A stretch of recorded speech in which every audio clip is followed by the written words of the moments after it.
shut this. Yeah, this is gonna get annoying. That it's just the same bar over and over again. Hey, Sam.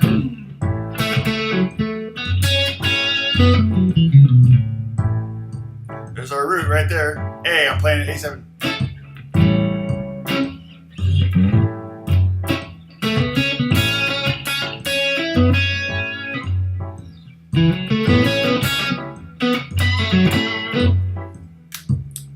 Let me turn this off for a second. I'm going to change the name of this up here. I'm going to remove that and put a new one up. Yes, because I have to put a new one up. If I just change it, it'll change it on all of them because I'm copying basically. Okay, so okay, digging deeper into. Go like this, the caged method. All right, that should do it.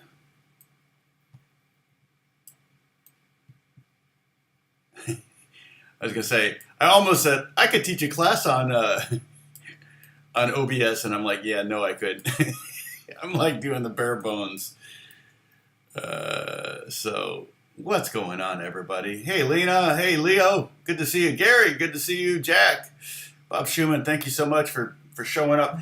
Hey, if you haven't, I think all of you have. Help me remember, but we don't have any administrators. Help me remember to remind people. Help me remember people to turn on the bell notification. I go live every Monday, so it's one notification then. And then maybe release one video a week. I hope to release another video this Thursday. I think I talked about this last week. I think I read somewhere that Thursday and Friday at noon are like the two best times to release new YouTube videos. Not exactly sure why. If I have this new one done by Thursday, if not, I'll do it Friday. Hey, how's it going? Blighty. If I have it done by Thursday, I'll release it on Thursday, I think. But yeah, I've got.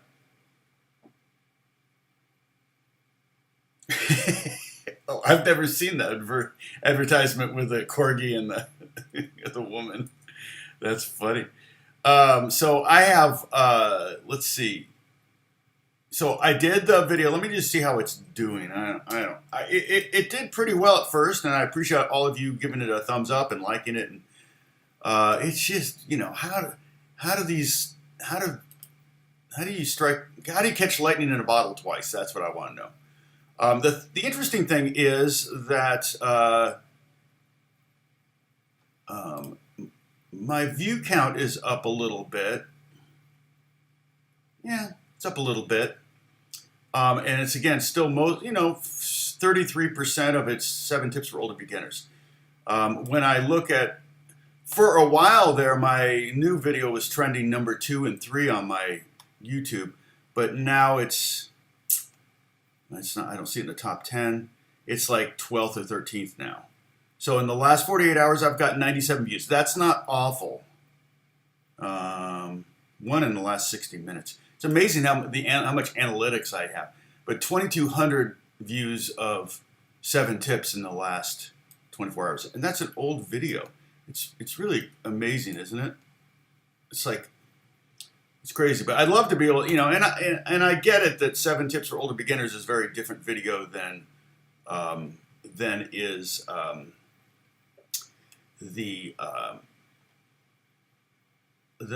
the Soloing 101. And thank you, Holly, for that title. I think that's a good title. And I'm going to be doing, the one I'm doing this week is Soloing 101, the 5 box shapes. So I'm going to talk about the box playing. And it's based on pentatonic. So it's a good follow-up to this last one. And then I may actually do a video, a Soloing 101 video where I talk about what I'm going to talk about today. So in some ways, I guess I'm kind of like working it out with you guys right now about what I might or might not say in that video. Bob Schumann, welcome. Oh, Nine Win. Hey, Win. I'll just call you Win. for the win. Let's see. Holly is here. I said hi to Gary. Okay, everybody's just saying hi. So obviously, okay, Dennis. Good morning, evening. Good evening to you, Dennis. We're just talking about our friends in Holland. I kind of want to go back. We're thinking maybe Copenhagen and Denmark, and then head down to Holland for a day or two. I'll keep you posted on that. Probably next year. Okay, so what I did was I created a just a little jam track. I've got two little versions of it here. I've got where it's piano, A7 chord, okay, and a bass. Here's the piano. Just doing that. Okay, boring. Bass.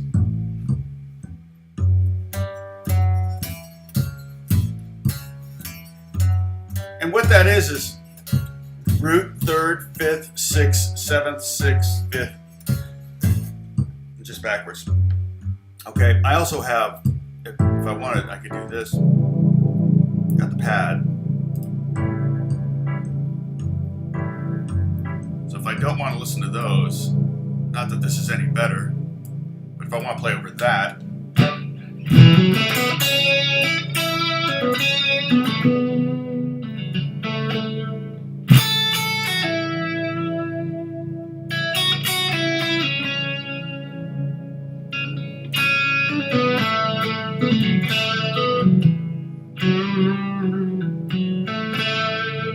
Okay, and all I'm doing is I'm playing that pentatonic shape right there. Pentatonic, really it's pentatonic number 1 built over the A chord. I'm trying to stay within that. It's real. Hey, Alan. Hey, Steve Barry. Art Bloomer. Gosh, everybody's here today. Good. Real tempting to try to throw that D in there. You know, make it more of a diatonic scale. Right there's a pentatonic. We got 5 notes. A, B, C sharp, E, and F sharp. And then back to A. So we have root, 2nd, 3rd, 5th, and 6th. No 7th. Again, major would be a diatonic scale, major scale. But I was playing over A7, so it has a G on top or a G in it. So you gotta, if you flat that 7th and you end up with a A mixolydian. And as I am often prone to say, and you can buy these, there won't be a quiz on it. Oh, also I'll pin, oh, Dennis, let's see. Yes, let me pin that. Thank you. I was just gonna grab that. I should do that before I start the live stream. You know that? Okay. So here's a link to the Discord. So a couple things.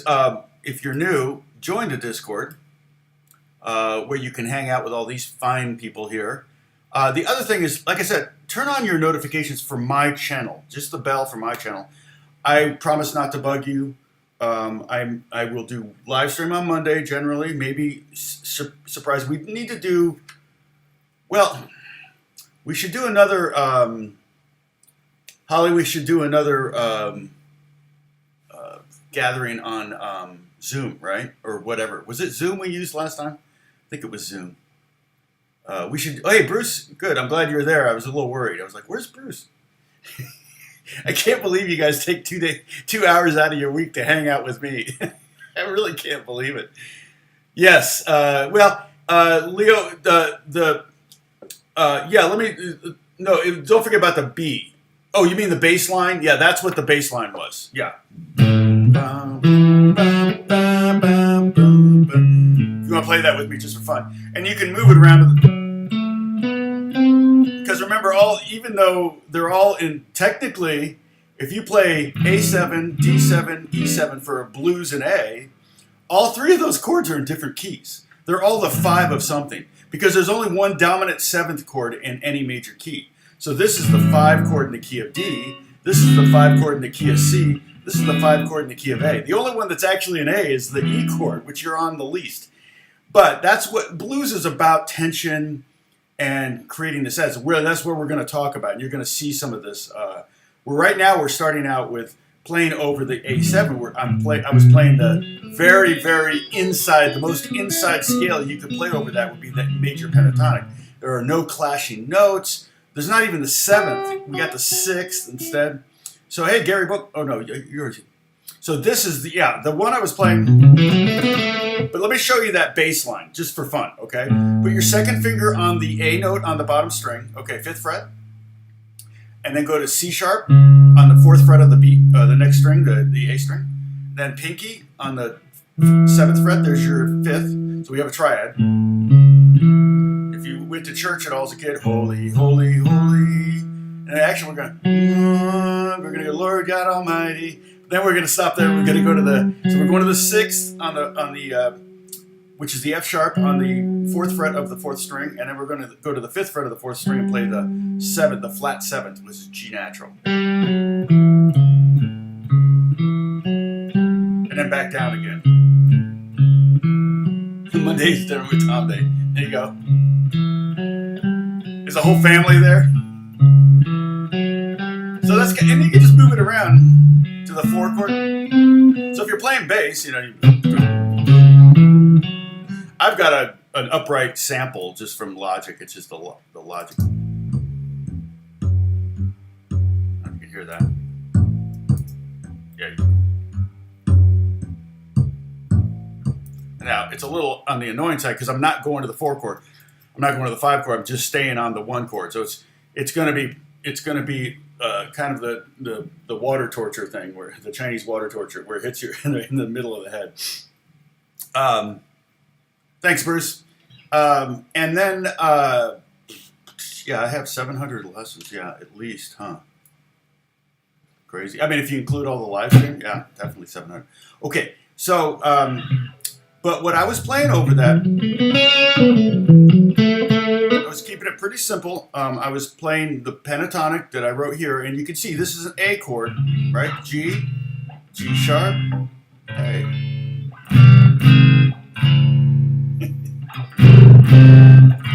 It's probably the hardest way to play that. Okay, so let's see. Go back to Logic. Oh no, I don't want that. I want the piano. So mute the pad and go to the piano. Here we go. Okay, so I'm going to try real hard to stick. If I add any note, I'll tell you what I'm doing here. Okay, but I'm really trying to stick. This is an A7 chord, and I'm trying to stay with this scale.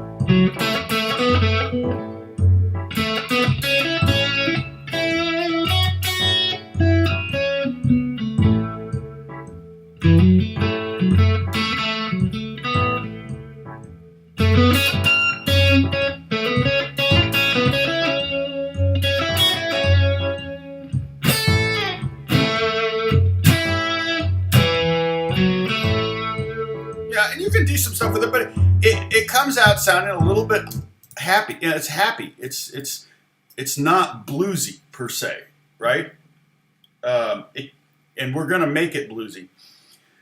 So the cool thing about that, so keep in mind, so got our pinky here on the A note, right? If we look at our major pentatonic, we got our pinky on the A note, and our first finger is on F sharp.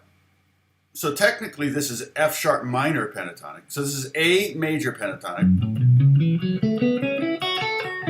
because my pinky down here is on the A note. And this is F sharp minor pentatonic. Thank you, Bruce. Because my first finger is on the F sharp. Okay. Well, where we can get a bluesy sound is to do something as simple as take this shape. Okay, we got it lined up in the key of A. We're all good in the key of A. And move it up 3 frets. 1, 2, 3, right? And now we're doing the exact same scale on the 5th fret. Okay?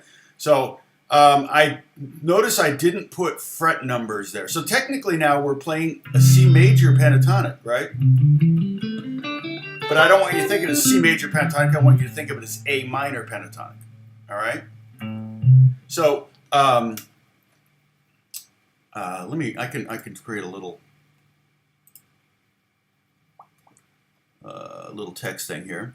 So the notes in A major pentatonic, A major, pen. Okay, are A, B, C sharp, E, and F sharp. Okay, the A minor, small m pentatonic are A, C, D, E, G. All right, now let me make that a lot smaller. Okay, I can make that a lot smaller. All right, so A major pentatonic notes is which kind of what we're seeing right over here on over there. I pointed the right way. I can't believe it. That's what you see there. But if we take this same, notice I'm starting with my pinky note. If I just do the same scale but start with my first finger on that same note,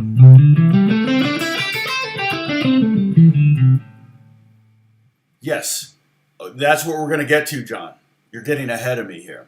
Okay, so I was playing the major pentatonic and it sounded good. You know, it sounded kind of happy. Like I said, it has a sixth in there instead of the seventh. Now, the A7, the seventh is a G. So look at the A minor. Now we have a G note. So now we have a note that actually, you know, that interesting ba ba ba ba ba, that G natural note. Okay. Oh, new post in CG. Okay, cool. I could do a live reaction right now if you want, Bruce.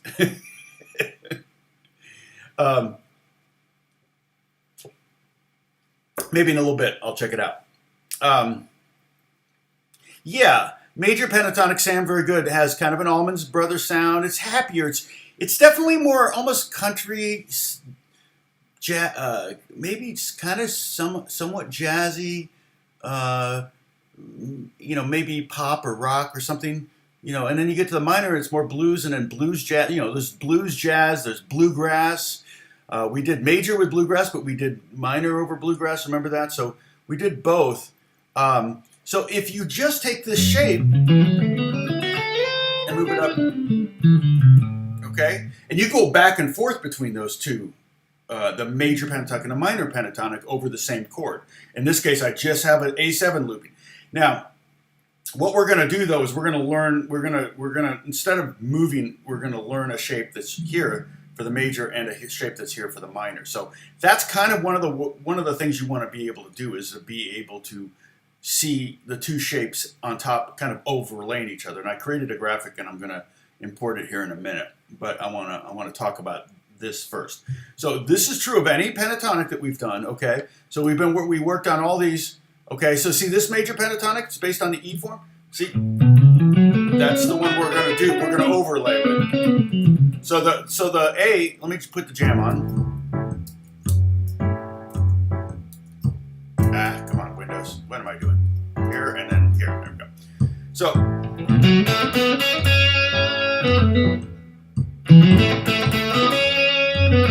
I'm trying to avoid the D and the G. I'm trying to keep it real simple, just pentatonic.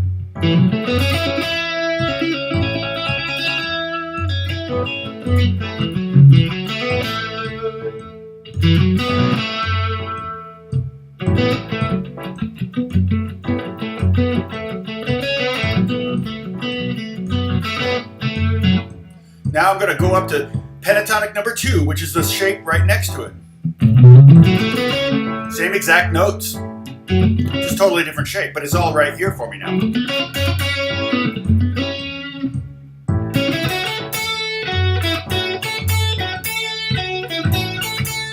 Very happy.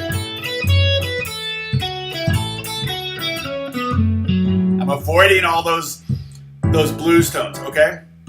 But I told you you could take that first pentatonic shape or any pentatonic shape. If it's major, move it up 3 frets, it becomes minor, and that becomes a kind of a bluesy sound. So I'm going to do it with this one first, though. Okay?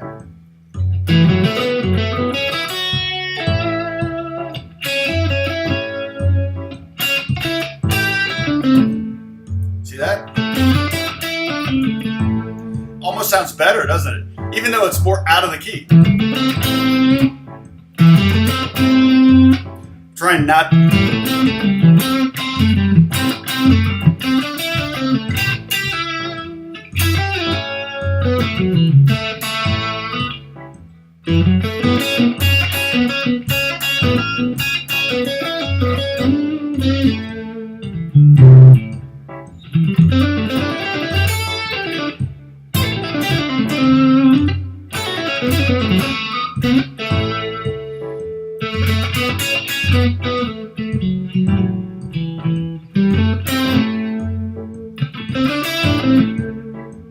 Okay, so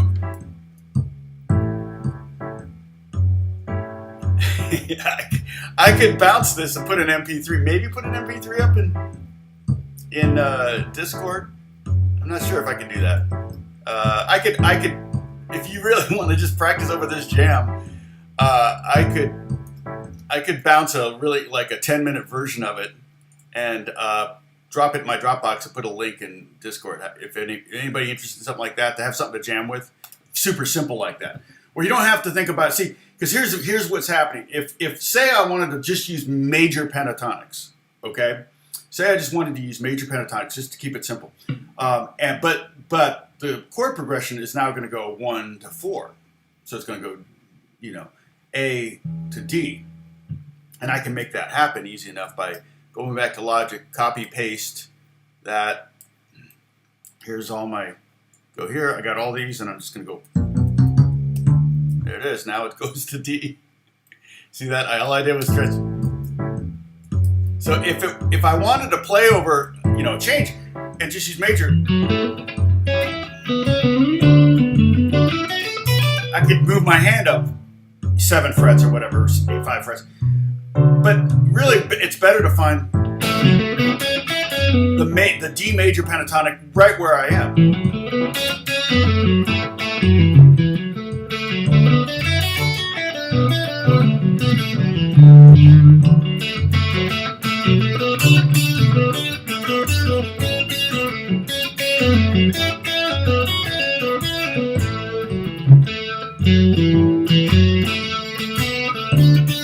I'm using pentatonic number 4.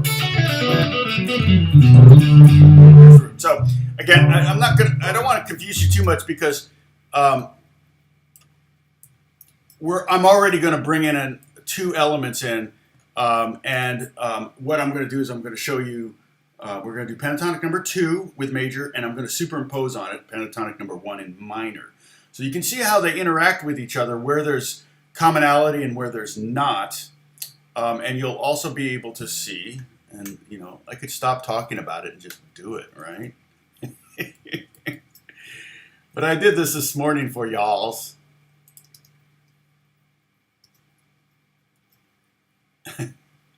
I was telling my daughter had never heard about the Beatles Butcher cover. I was telling her about that yesterday. She goes, "That's just gross." I went, "I know," but some people actually got copies of it. Okay, so this is at the 4th fret. The blue circles are the. I couldn't think of. This may not be the best way to notate this. And again, I'll probably figure this out by the time I do a video. But the blue is the blues notes, the minor scale, which creates the blues sound over. And I put A7 up there because I wanted to imagine you're playing over an A7. This is not an A7 chord. But if you add up all these notes, like if you play every note there, you end up with kind of basically it would be an A mixolydian with a C natural added, with a flat third added. Okay, it has a third in there, but so it would be.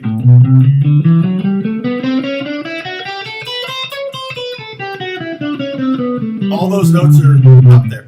And again, we did this, remember in bluegrass, we were able to justify every note in the key of G. We were able to, the D flat, we were able to make it work. We were able to B, even the A flat, we made work over different chords.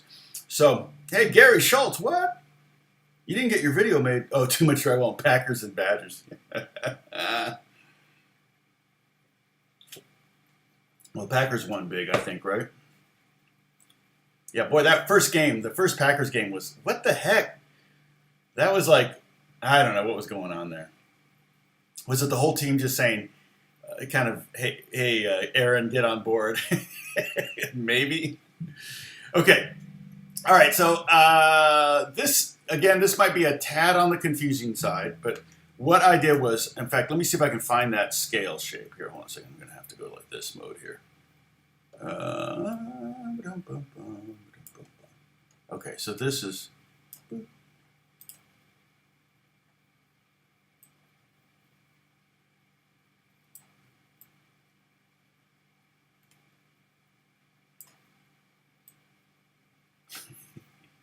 OBS 101. That's the software I'm using right now. This allows me to put graphics up here. What a mess. Okay, so you can see I basically overlaid these two scales on top of each other. You see that? Okay. Ignore, and so, but really we're, oops, oh, dang it. There we go. This. So it's like this, okay? Ignore the R's on the green one though, because we're talking about the minor roots, which would be, I'm pointing with my pointer and you can't see that. So, again, there's got to be a way I can put a pointer in here. That would be like freaking awesome if I could have a pointer. Anybody know if I can do a pointer in OBS? But I can use my God-given pointer. But but then I can't go that one and then this one. Okay, so I kind of staggered them so that you can see how they're overlaid above, up here. Up there, okay? All right, so I remember I was playing the A major pentatonic here. Well, now this is the A major pentatonic, but in this position. I'm kind of, again, visualizing the CAGED method here. I'm visualizing the E chord. So, the E shape, I should say. But it's an A chord, okay? Oh, dang, sorry, Joseph.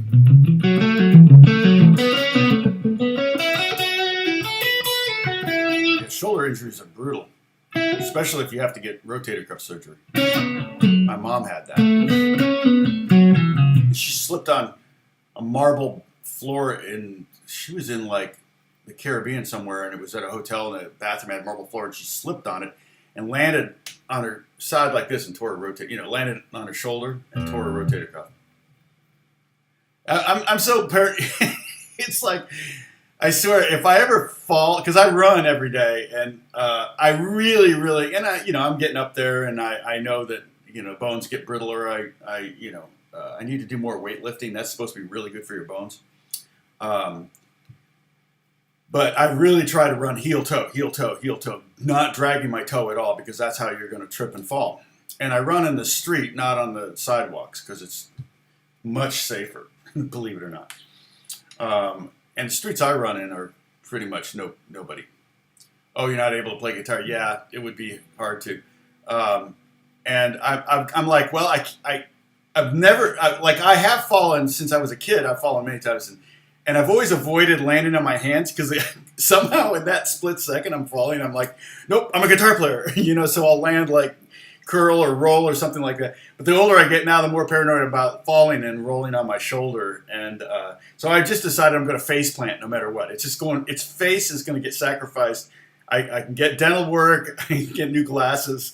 That's no problem. But shoulder surgery, broken hands, no, none of that's going to, broken wrist, no, it's all face. It's going to hit the pavement. So if you see me and I've got like broken nose and teeth missing, you'll know what happened. So, hey, knees. Oh my gosh. I'm assuming, were those all separate incidents, knees? That's why your knees hurt, right? Wait a minute, you didn't mention your knees. You broke your back 3 times. What do you do for a living? And let's try to get knees a new job. Or are you just like a total action hero? Like you're out there surfing and skiing and wind sail and I don't know. I'm so wimpy on all that stuff. Yeah, judo. Yeah, true. That's good. Yeah, Bob. See, I can't land on my hands. Like broken wrist would slow me down, and I would probably make it worse by trying to come back too soon. Yeah, good karma. Good karma points out the obvious. Yeah. Well, now your name makes sense. Mine doesn't. Okay, so you can see if you look at that A7. I wrote A7 because we're playing A7 over it. If you look at, if you play the black notes, it's an A major pentatonic. you know, again, like I said when we talked about this, the major pentatonic over the E form. This is the E form. This shape here. I said it's okay to use your second and third, first and third finger for the top two strings or so, because totally. Skateboard. Oh, BMX. Oh, gosh. Yeah. So you're Evel Knievel. Yeah. I should have guessed skateboarding. BMX would not have come to mind, I don't think. But John, I ran a mile today. I try to go 2.5 miles every day. I haven't gotten to the 3 mile marker yet. I'm not a runner. I never have been. I always was like couldn't breathe, all that stuff, and I just decided I'm going to push on past it. And what's weird is I get about 2 blocks, and at the end of 2 blocks I think I'm going to die, and then at the 3 blocks I'm like, I can go for a while now. It's just the weirdest thing. It's not, it doesn't take long for me to kind of get my second wind when I'm running. But today I was just like, I think I had a rough night's sleep, and I didn't. I'm going to get rid of it. I'm going to remove that. Yeah. It's just making it's confusing. But even running 1 mile gives me energy that lasts the entire day. So even if I only do that, I try to run 5-6 days a week if I can. And then I would add laps in the pool, but now the pool's like, it's almost ocean temperature. It's like 72 degrees. I'm like, yeah, I don't think I'm going to swim. I got in it yesterday or Saturday, and I was like, oh, man.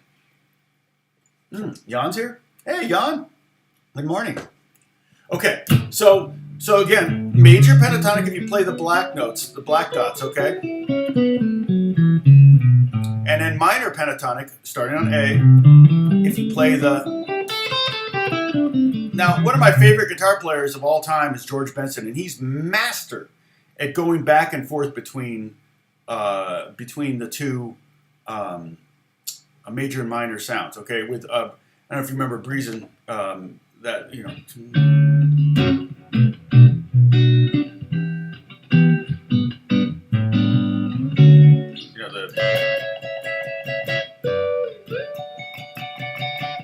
you can't really have a more major sounding progression than a 1, 6, 2, 5. I mean, it's a very major progression. But then he would throw,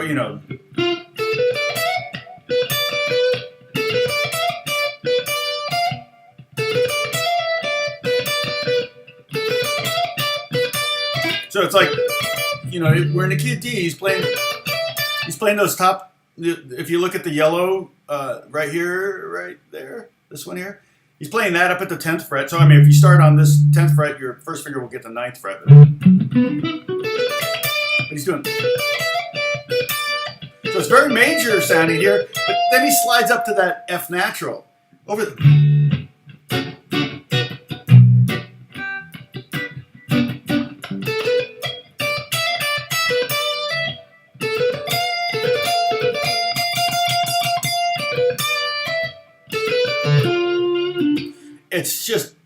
It's amazing. I really, really love the sound of that minor pentatonic or the minor third over the major seventh chord. It's like, wait, that doesn't make sense. But he would totally make it work. And it was like, okay, that's cool. And so what I'm going to do is I'm going to play this jam, and I'm just going to have it's just going to be the A7. And I'm going to go back and forth, and I'll tell you when I'm going back and forth between the... we got up to 40 there. Sorry if I bored you people. Sorry. But again, hey, so don't forget to hit that bell. Yeah, hit the bell so you get the notification so that you can join us when we start, okay? I swear I won't bug you. Maybe two times a week you'll get a notification. Once for Monday and once for maybe a video I release during the week. Okay, I'm going to start playing only the black notes on this shape right here, okay? Can I point to it there? Okay.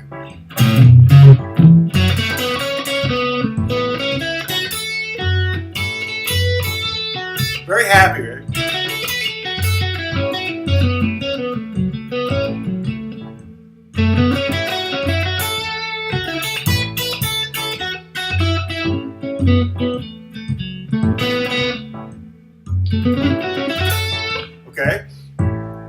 at will, you can go back and forth between the two of them.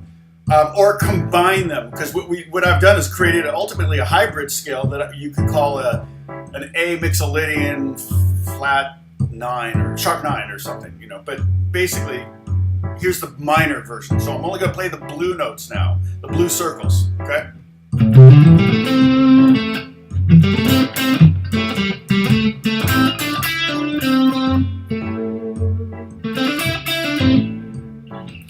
It's also the C major pentatonic. A minor pentatonic, C major, same thing. Because here's that C major chord. See, that sound good over that. The notes sound good, but the chord doesn't.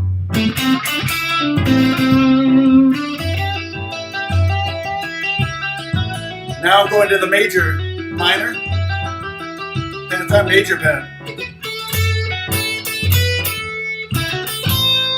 See, so right there, I did the George Benson lick. Okay, I'll show it to you right now. I want you to play this with me, okay? In fact, I'm really tempted to just let the jam and you guys practice over it.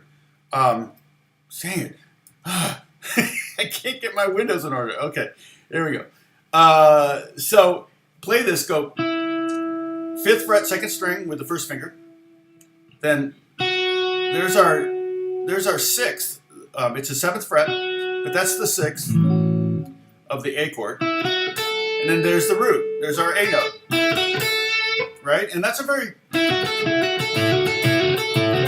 southern rock kind of thing to do, right? I think of the major pentatonic as being a more southern rock thing, but there's blues in the South. It came from the South, so I feel like it could also, so you know, the South isn't just happy; it's sad also. It's both. It's got both things.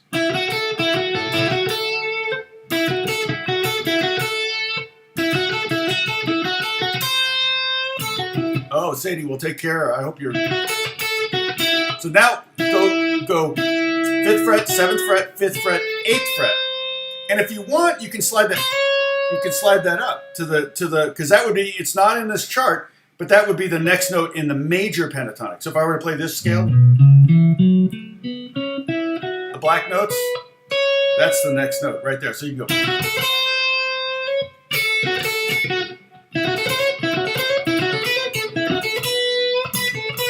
You can bend between those, right?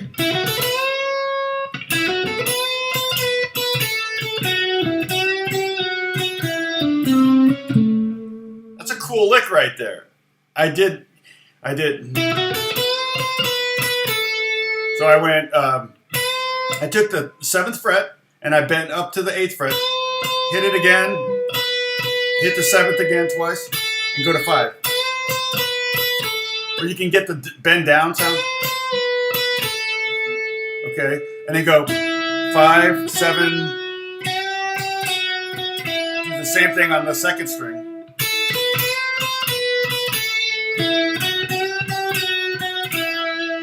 So I'm kind of just playing off of those 6 notes that are on the top 2 strings there by combining those 2 scales. So you can play the major pentatonic, you can play the minor pentatonic, you can do the hybrid, okay? And all of those will work over that 1 chord or the A chord, whatever. It could be the 4 chord if we're in the key of B. It could be the 5 chord if we're in the key of D. So it doesn't really matter. These all work really nice over an A7. But again, all of this is transportable. So if I goes to the 5 chord, I could move it. Now, you know me, I don't like it when you just take a scale like, okay, I know A, okay, there's an A scale. Oh, D, oh, okay, I'll just go up here and play D. You know, it just sounds like, remember I told you that one of the taboos of classical music theory, when I studied music theory in high school and college, I said, don't do parallel octaves or parallel fifths. Well, well, what was that? It's all parallel fifths and octaves. Rock and roll is all parallel fifths and octaves. So it breaks that, though actually it's like one of the number 1 rules. But there's a reason for that. It's harmonically, that's kind of boring in some ways. When you have, hey, Salvador, great to see you again. Am I missing anybody? Anybody else sign in? I saw Sadie. I hope you're feeling better. We got to remember to kind of write down Joe Glasgow, I forget his name down, just when you go pray some point, if you go to pray some point today, it's not, just remember to mention him, and I'll mention Sadie too. I usually pray when I'm walking or running. The Bible says pray without ceasing. I'm like, how's that possible? And then I feel like if I can do like 12 things in my head at once, I can do that, and I probably am. Your spirit is probably petitioning God for help at every moment. So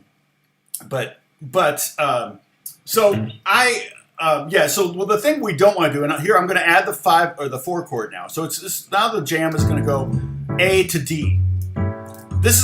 I'm going to do what I don't want you to do. Does that make sense?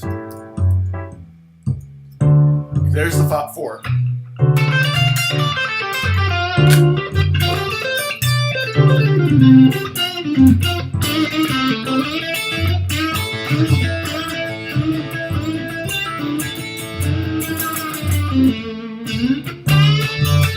It's just you're gonna just want to do the same lick, but transpose up a fourth. So that's not what you want to do. Is you want to try to in some ways almost create these hybrid kind of scales, for all your progressions. But like for that A minor pentatonic, that's fine, play here. But when it goes to the D chord, you want to play D minor pentatonic over the D7. There's one right here that's shaped differently, and therefore you'll approach it differently, and you'll have a whole set of different licks with it. I mentioned that I might do that with the CAGED method. So we did this whole CAGED thing, right? And we did, here's the C shape. Okay, there's the C shape, and then there's the A shape, and we're going to have G shape, G, E, D, CAGED. Spell out the word CAGED. Okay, there's the D shape. And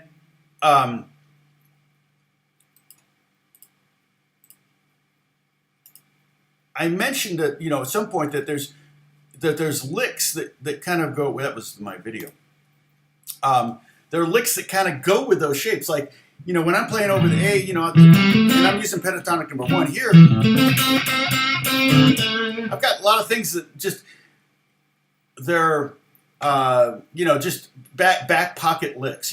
Licks you have in your back pocket you don't even have to think about. You just know.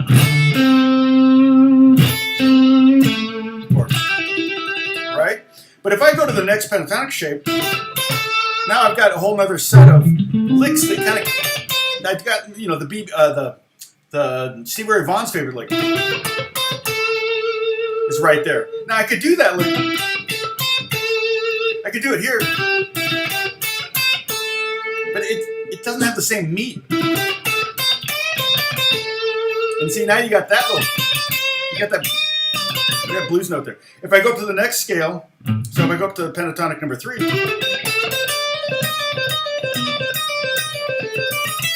I've got those.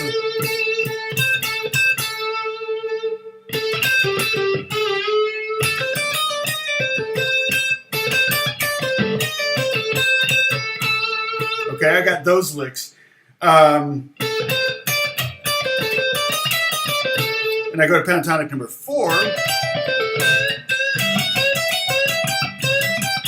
I've got different licks. So each of the shapes has different licks. So that's why you kind of want to be able to kind of go willy-nilly back and forth between the different shapes and have all sorts of different ideas there, if that makes sense.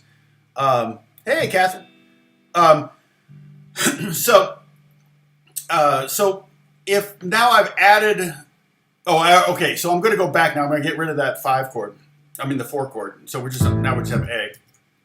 Okay, so I'm going to go ahead and play this thing there, and for anyone who's joined me late, what that is there, okay, what this is right here, okay, the blue notes are the A minor pentatonic with the first finger on A, and then I play the A major pentatonic number 2 in the key of A major. So I'm going to play back and forth over the A7 chord, and you should be able to hear where let me not even say it first what I'm doing, and I'll play, and you try to hear if it's major pentatonic or minor pentatonic. See if you can tell when it switches. Okay, it's a good exercise. It's an ear training exercise. Don't forget to hit the bell to get notifications. Here we go.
I'm playing the blue notes, the minor. Yeah, you got a 50% shot, AJ. Okay, I added a blues note there, sorry. Here we go, major. Now I'm playing the black notes. It's happy.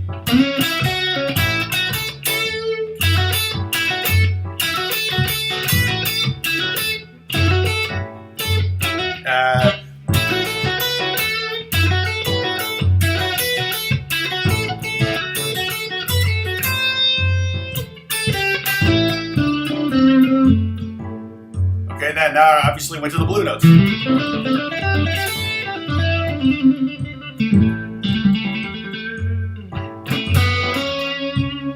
Now there's the major, or the C sharp major note.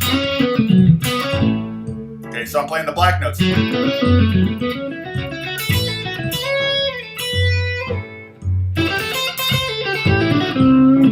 I'm going to do a hybrid. I'll just get, everything's on the table. All of those notes are on the table.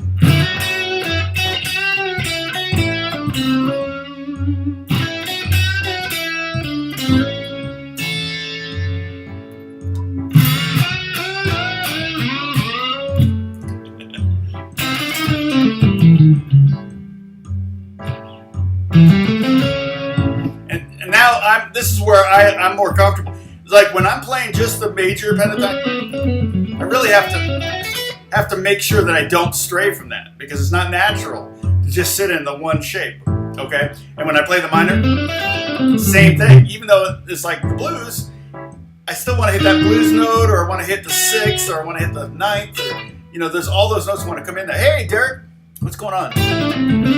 I can't believe you're up at this time. You had too much coffee today, Derek.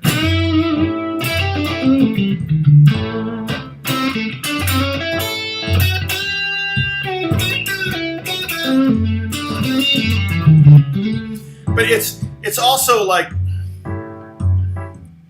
let me get rid of this annoying rhythm thing. Okay, it's also very, very common to do these hybrid type scales, or to go back and forth between the major and the minor pentatonics in jazz. And we talked about that with George Benson, but it's very, very, very common in jazz. Almost more than sticking with one or the other. Like in a country rock song, like I don't know Molly Hatchet so much, but I think of like 38 Special or someone like that. You might hear a lot.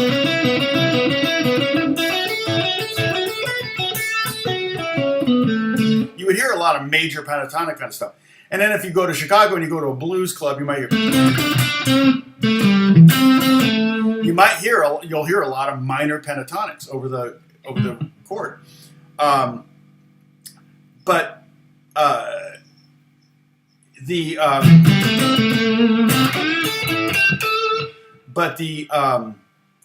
combining those two is almost more of a jazz thing. Country players do a lot too. Keep in mind, a lot of country players are very good jazz players. Like the Texas swing thing, if they came up out of that, Texas swing guys are freaking insane. They are just insane.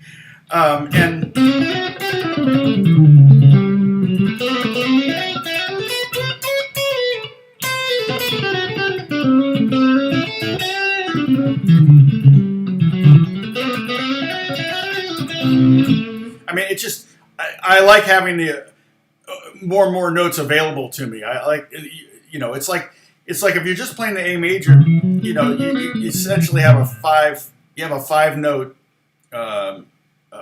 vocabulary. And if you play the A minor, you have a 5-note vocabulary. But if you combine them, well, how many do we have?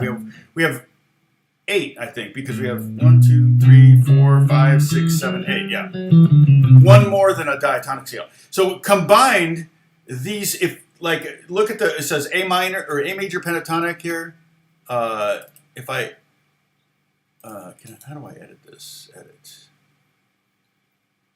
I thought I just double click on it. Weird.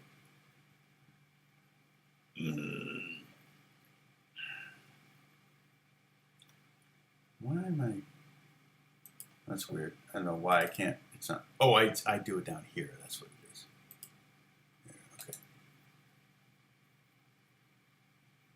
I think. Oh, if I double click on it, will it open? What? Filter properties. Order. Yeah. That's so weird. I thought I could change. No, I can change it. I just can't remember how. Okay, well, that's irrelevant. But I was gonna create a hybrid scale. So it would end up being A mixolydian, which is A, B, C sharp, D, E, F sharp, G natural, not G major. G major would be the A major scale. Okay, but we take that G major or G sharp and make it G flat, and we get G natural. My brain. We get a G mixolydian scale.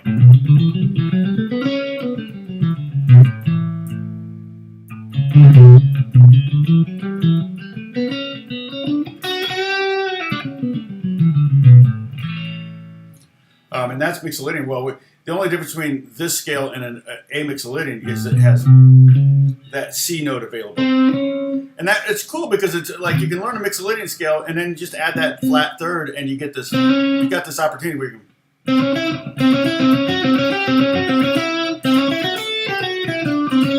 you know, you can hear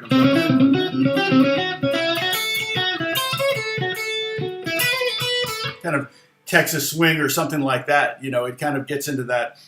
Even like Buddy Guy and yeah, even Stevie Ray Vaughan would use that kind of lick sometimes. I think, I don't know, I can't think of a specific song, but yeah, Salvador, you don't have to be that fast. The goal of music is to create an emotion. My cup had a leak in it, and I had to put all the fluid into a different cup, and then I couldn't. I said, I'll try it again, and then the leak. I guess the coffee coagulated like a scab. I don't know what happened. Not leaking anymore, so.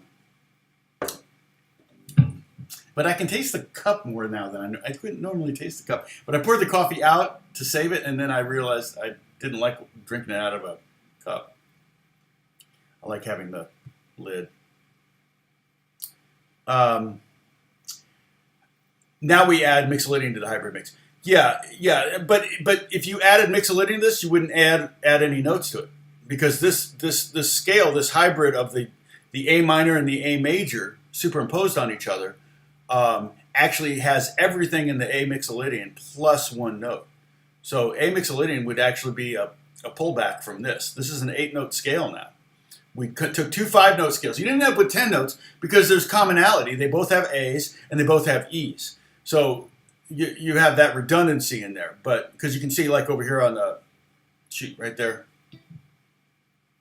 where I wrote the A major pentatonic is A, B, C sharp, E, F sharp, and the A minor pentatonic is A, C, D, E, G.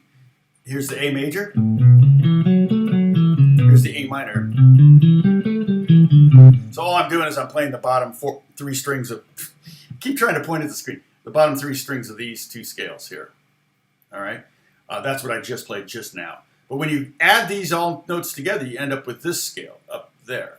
Okay. I always say, hey Andrew, what's going on? I'm cool. I don't know about that, but thank you. I don't know. I read that as sarcastic right off the bat. I don't know why. I have another friend, one of my best friends, Andrew. He's very sarcastic, so maybe it's your name. But thank you if you meant it. If you meant it sarcastic, haha. If you meant it seriously, thank you. I think. So Andrew's going to get the welcome from everybody now. Don't scare him off, everyone. Andrew's already moved on. Yeah, so this is kind of what I want. This is how I'm digging deeper into the CAGED method. Okay, because the CAGED method yielded all these pentatonic scales. See, there's the C shape that we moved up, and it yielded this major pentatonic here. And then we went to the A shape, and it yielded this major pentatonic over the C chord. But if I wanted to play blues over that, remember, you take any one of these major pentatonics, move it up 3 frets, and now you've got a blues. So let me do this. So we're going back to before I added this hybrid, okay, and before I added this show. So we did this with the pentatonic, what I call the pentatonic number 1. But let's take this one, okay? I'm gonna go ahead. So if we were to play this over C, okay, remember I transposed everything to C. Okay, D really easy. Okay, I'm gonna take it. We're gonna go to the key of C. All right. So I want you to play this scale for me. I want you to play. And I know it's a kind of a bad scale for the hand. You can play it with the first 3, 1, 3 if you want, and then reach down and go 1, 4, 1, 4, and then back up. But when you're doing it, try to visualize this C shape right there, okay? All right. So practice that scale for a second while I transpose this music here. Okay. That's a Spinal Tap ending. Bam, bam. If you haven't seen This is Spinal Tap, you must watch. It's one of my favorite movies. TMI. Gary, thank you. All right, so let's see. Okay, here's the C. We're in C. So if you have that scale down, you got the major. There's your root.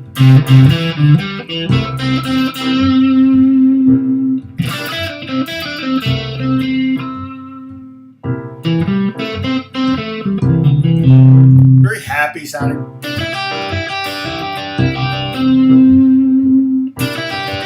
Notice I'm not using my 3rd or 2nd and 4th finger for that. No. I'm more ahead moving up, because if I'm just using a little piece of the scale, I can finger it any way I want. Whatever way makes it the most fun to play and gives you the strongest, I get nice vibrato with that 3rd finger, but the pinky is not going to get it very good. So now we're going to take that scale. We take this scale and move it up 3 frets. 1, 2, 3. Well, 1, 2, 3. There we go.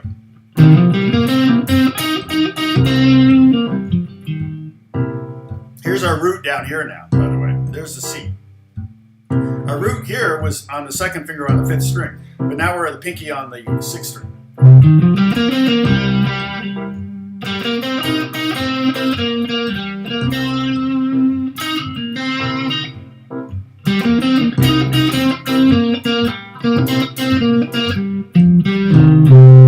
And so you can take any major pentatonic over the key, over the chord. So like we're playing over C chord. I played C major pentatonic. C major pentatonic. I went up 3 frets, and I got C minor pentatonic, and it makes it a bluesy sound.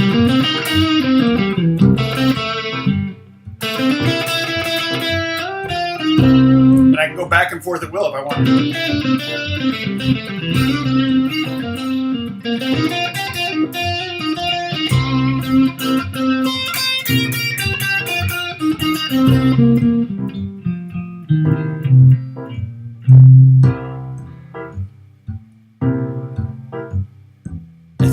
That's right. If it's a hybrid, you're driving on blues power.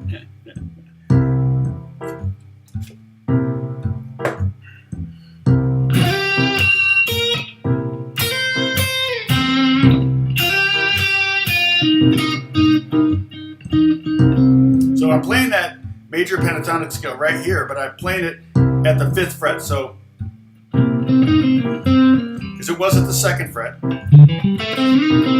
Just move it up. So you can practice that.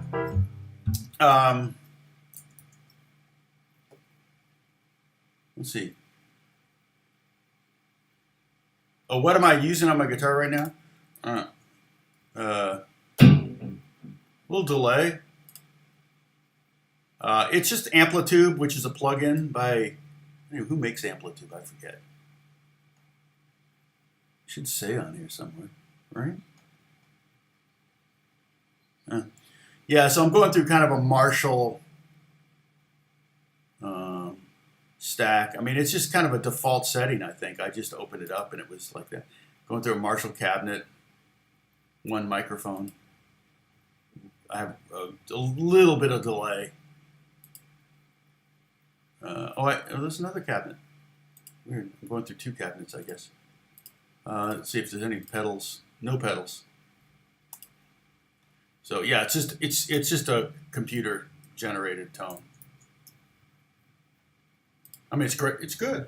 Alex is a big fan of Amplitude. I bought it because he really recommended it, and it does. It's really like you can get into nuance, choose different mics, different rooms. You can move the mics around the room. It's crazy. You can get into great detail.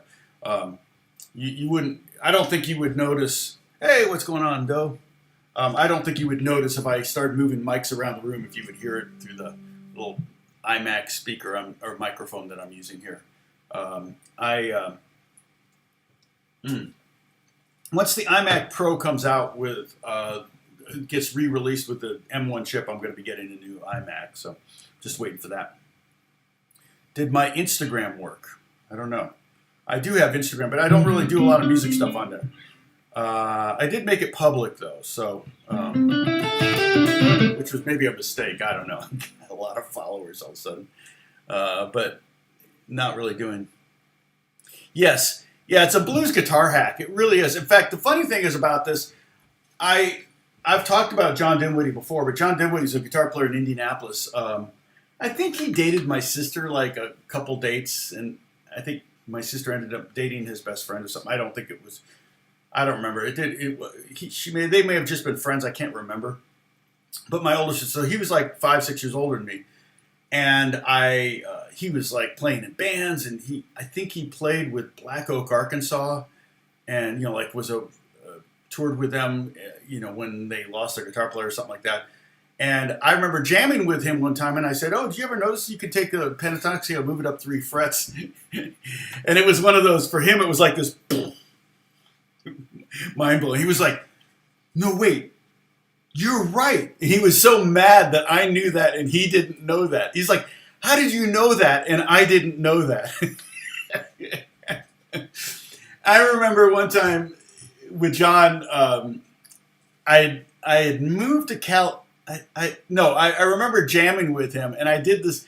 I was doing a pentatonic thing, right? I'm playing pentatonic number 1. And I always was trying to come up with different patterns, so I had different ways of playing through it. And I think I came up with something that was like something like that, right?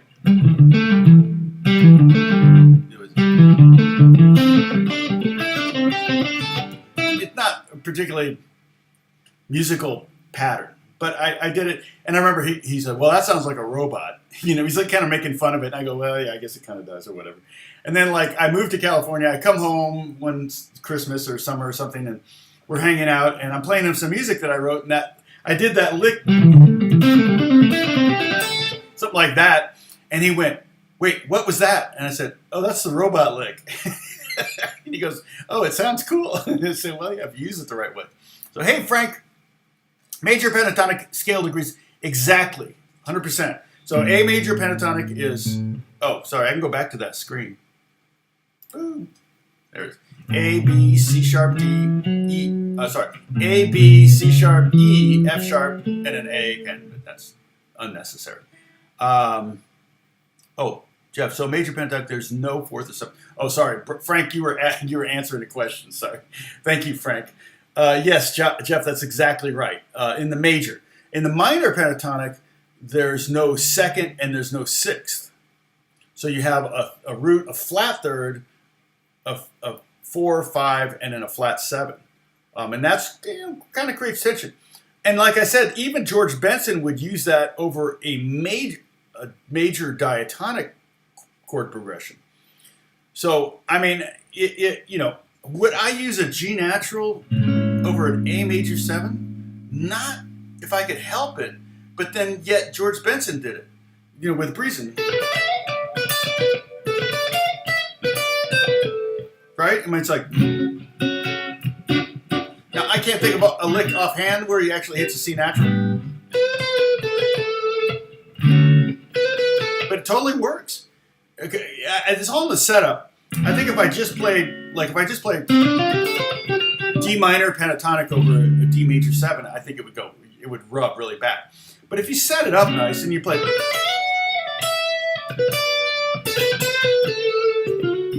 you set it up and kind of just hint at that flat 7.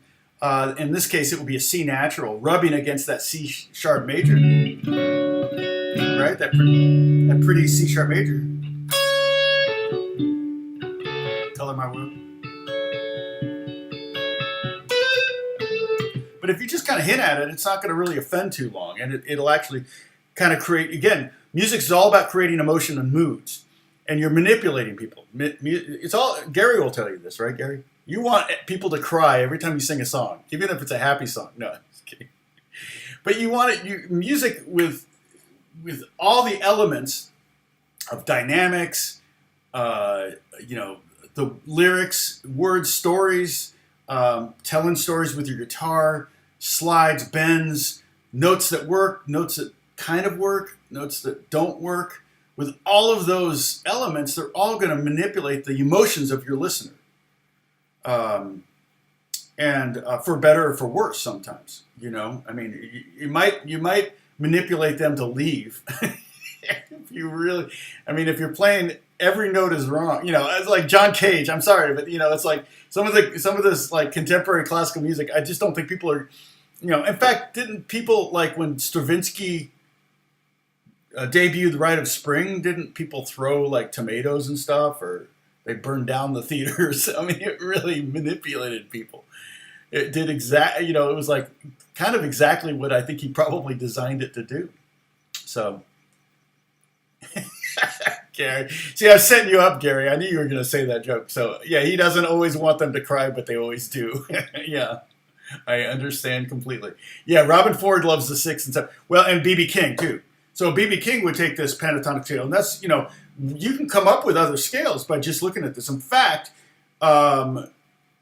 if we were to do a hybrid scale of the A minor pentatonic, the D minor pentatonic, which is the 4 chord, and the E minor pentatonic, you would come up with, actually, you would have that note too. But yeah, you would have a lot of notes that are, not in either any of one of those scores. It'll end up being another one of those 8-note scales. But like Robin Ford and B.B. King would do this thing where instead of playing, right, they do A minor pentatonic, right? This the green one down here. Those top 2 notes. You got the 5th, the flatted 7th, the root, and the flatted 3rd. Well, they would often do the 6th. So they would actually do a kind of a hybrid of the major and the minor. Okay? They wouldn't add them all together. They would just take that, they'd kind of take a note that they like from the A minor or the A major and replace one of the A minor ones with it. So they took the F sharp from A major and got rid of the G natural. So they ended up with the same thing as that George Benson.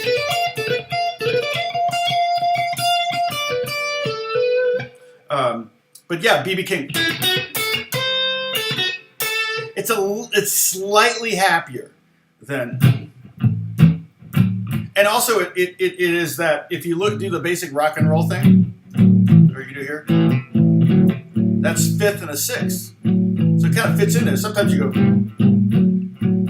but I think that's a lot of times where they got it. they're kind of alluding to that. So play this with me. 5th fret, 2nd string, 1st finger here, then 3rd finger on the 7th fret, then 1st finger on the top string, and then 7th or pinky on the 8th fret, and then go back to the 1st finger on the 5th fret. And if you want to, you can give it a little squeeze on that top note. You don't need to go all the way to C sharp. You can just go halfway there. And it gives it, again, that's emotional. There's emotion right there. I'm starting to lose my voice. Yeah, when I play oud, that's the same thing.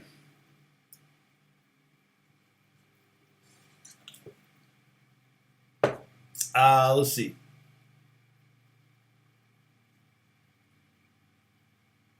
Oh, thank you, Bruce.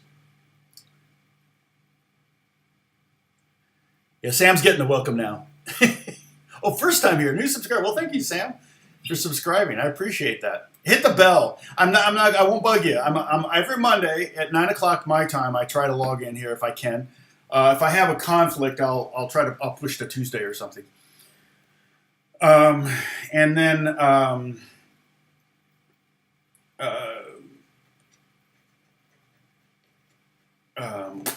what was I going to say?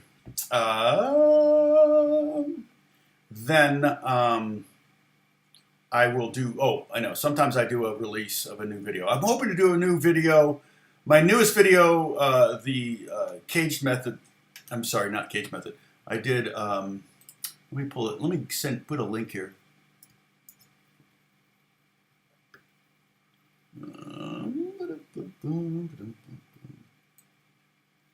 Soloing 101, the pentatonic scales, the five pentatonic scales. Oh, it's going to play it. I don't want it to play it. There's a terrible curse that... Oh, somebody voted down. I got a thumbs down. Wah. Okay, but here's that link to that new video if you haven't seen it. And it's the 5 pentatonic shapes, so it's kind of a basic thing. And I did some work on this for the diagram, so I hope to make a little bit of money on it. It would be nice. Let's see, how much money have I made on it so far? I'm not shy about this stuff. Let's see. I mean, it's only got like, how many views? Here we go. 600 views. Now, this can't be right. And it says I lost a subscriber because of it. 600 views, but it says $6, so that's not too bad. You know, if I did I don't think that's not normally right. I don't know why it's so high, but it shows me retention time. It's YouTube analytics are great. If you end up start YouTubing, you'll be really impressed by how much information they can give you and how much information you're giving them to give me. It's not like personal information. I think I can see what kind of, like, if somebody's watching on a Mac or a PC or what operating system, or if a phone or an iPad or something like that. I think that kind of information's in here.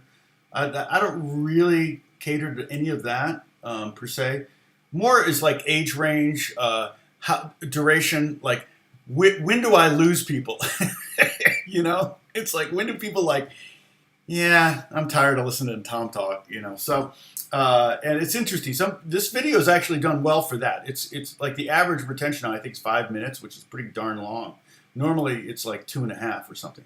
So yeah, it says average view duration 5 minutes and 14 seconds. So the average person views 28% of the video, which sounds like not much, but I think a lot of people are like, oh, I already know this, so they turn it off, or they're like, oh, this is beyond me, so they turn it off. So that's 2/3 right there. But yeah, so I mean, at this point, I'm making a penny a view, which that would be great if that were true across my channel. But I don't know why. I did put an ad in the middle of the video, so that may have helped. But only one. I don't. Sometimes there'll be a lot of ads in one of my live streams afterwards. I don't do that. YouTube does that because I turn on ads, but they keep putting an ad every 5 minutes for a half an hour, and then after a half hour, there are no more ads. If I go 2 hours, there's an hour and a half of no ads. I don't know why they do that. So I have to go and delete all the ads, and I do that if I catch it. I have to go back and look at the old video. I don't have to watch the video or anything. Like I have to just go to the monetization tab and then look and say, oh shoot, they put 1 billion ads in there. Usually I'll do it when someone complains. I get a comment. It's like, dang, I couldn't watch it. Too many ads. I went, oh dang it, YouTube. So, yes, yeah. And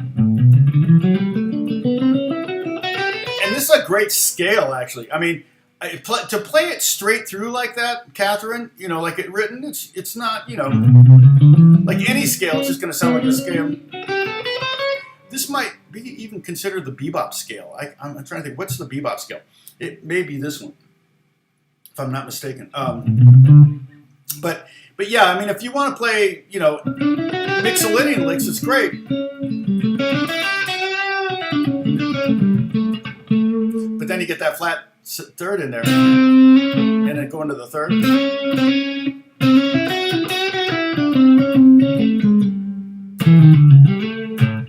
Oh, what is your brain doing as you're trekking across the fretboard to always keep your bearings? Well, that's kind of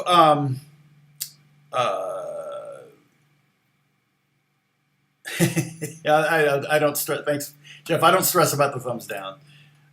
But I do sometimes like go, I'm kind of like, yeah, I just gave you, you know how much I charge for a private guitar lesson?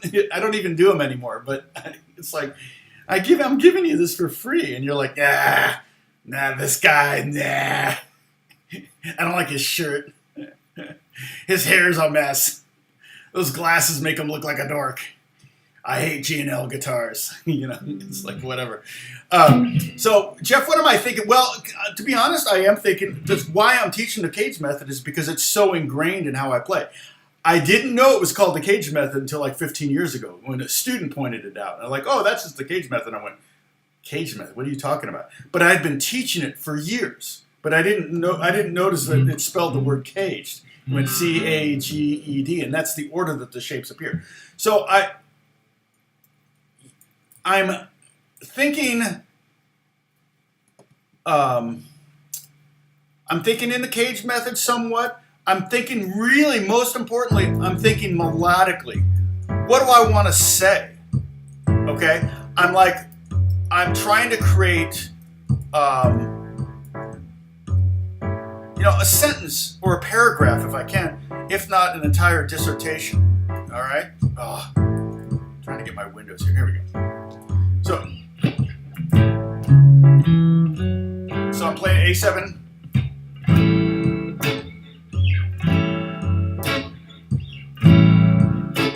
So I might see this E shape.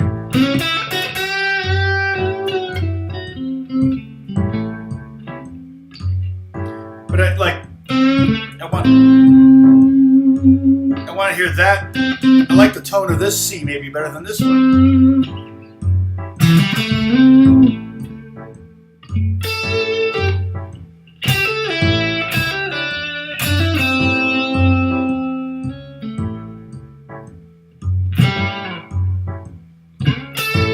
Now I'm seeing the C shape right here.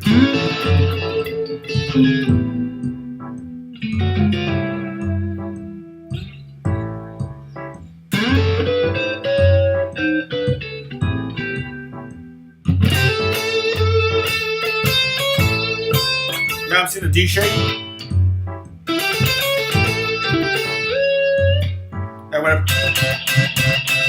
Now I'm on the A shape. Just 12th fret.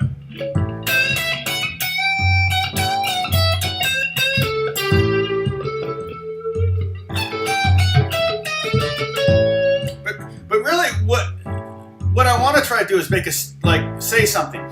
So that's where theme and variations come in handy. So let's say I want to do come up with some melodic idea and try to develop it. Let me do that right now. See if I can come up with something. But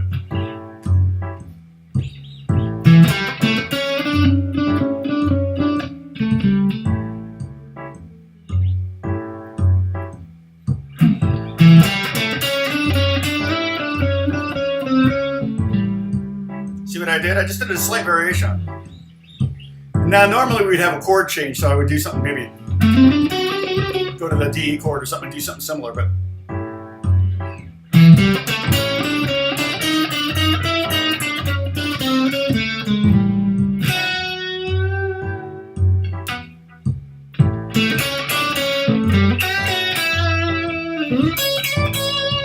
So the theme might be something as simple as playing the third and the fourth. That's my melodic building block. And so then from there I'm like,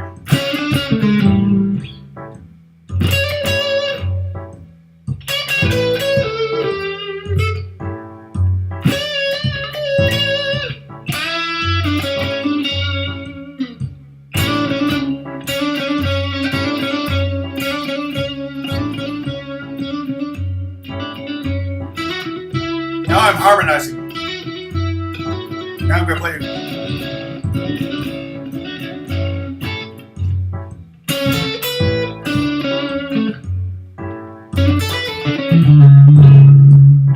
So yeah, it's just a matter of, letting one simple idea inspire the next, and then using the fretboard and the sonics of it. Again, one of the great things about the guitar is the fact that, I can play this E note. I mean, if I had a 24 fret net, I could play it in 6 different places. But on this guitar, I can play it in 5 different places. E, E, E, E, E, and they all have a different tone or different timbre to them. So they all have a different, like with that, that's just like in your face, and I can do also. It's the same exact thing, but there's 2 E strings and here's 2 E notes, and so there's lots of ways. I mean, that just sounds so much different. It's a fatter string, it's higher, it's a shorter string. It's just the tone is totally different. So you use that, you can melodically, I could play a solo with one note. I mean, so let's just do nothing but G's. I didn't want to do roots because I figured that might be too annoying. But let me try to do a solo with just G's. Now I can play them in any octave. And I'm getting my windows in order here, sorry. Okay.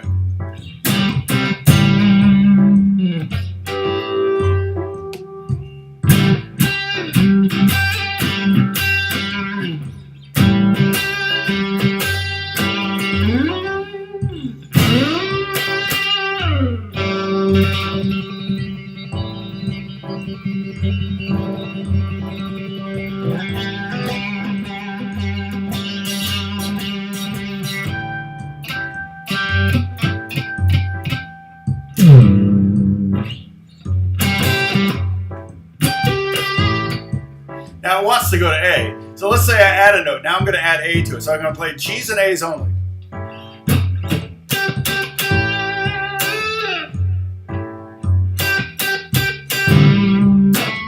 See that?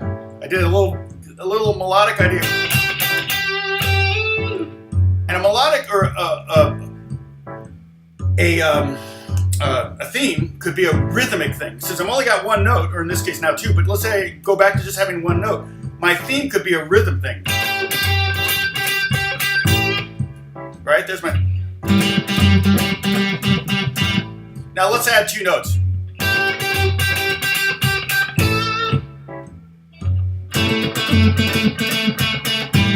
See, I reversed it, played it down an octave.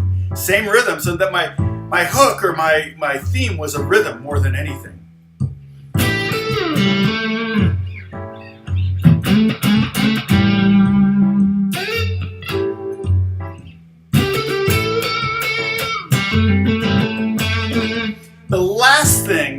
The last thing I'm ever going to think is scales. Okay? Now maybe if I'm doing a modal thing, if it's like an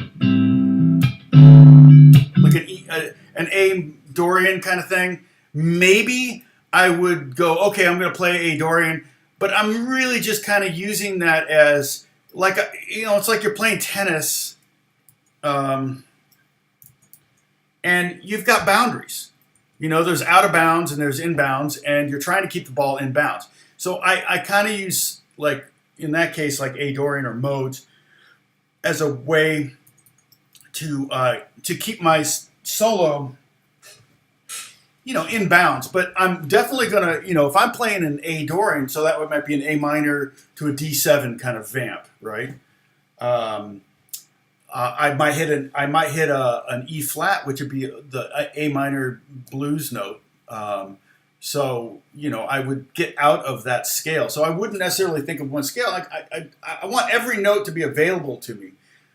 We talked about this way back when we were doing the bluegrass thing. It was like, I even speculated. I said, I wonder if we can justify every single note, every chromatic note, G to G, in a basic G bluegrass thing. And we did. We managed to, through all the different scales that we were throwing over that G, C, D chord progression, the 1-4-5 chord progression that we did for bluegrass, we managed to justify every single note. So, if you put $1,000 budget for an electric guitar and amp, is that pretty good? Yeah. I mean, me, I would. It's a tough one.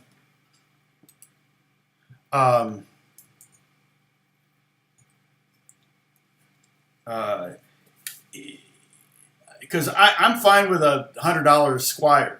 I feel like the better, but it's hard to get a good $1,000 amp. I mean, you can get the other decent amps out. You guys know some decent amps. I mean, I think if you can find a Fender Deluxe for $1,000, I didn't mean to rhyme, you heaping bowl of slime. But if you can find a Fender Deluxe for around $1,000, or $900 or something like that, it's not. Hey, Jeff, thank you so much. I aspire to that, Jeff. Your appreciation is appreciated. I feel like just a good solid tube cleaning amp. Now the problem with tube amps is eventually you're going to have to replace the tubes. You might have to, if you buy an old one.